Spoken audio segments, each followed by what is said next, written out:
Welcome to Chillin' 101. We hope this video helps. In this video, I will show how to make broth without chicken.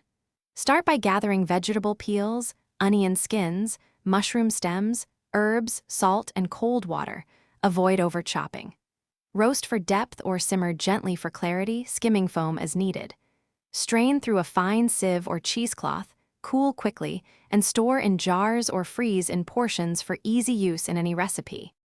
Collect kitchen scraps like onion ends, carrot peels, celery leaves, mushroom stems, and herbs for a flavorful broth base. Use cold water to fully extract flavor, and add a splash of soy sauce or miso for umami if desired. Keep salt light during simmering so you can adjust later in recipes.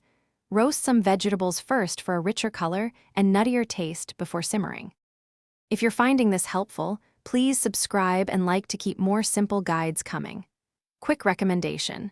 I picked The Simple Path to Wealth as a handy read that can change how you think about money, and it pairs oddly well with slow cooking patience.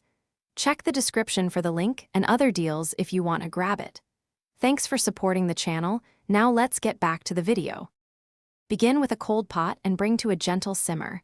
Avoid boiling to keep flavors clean and clear.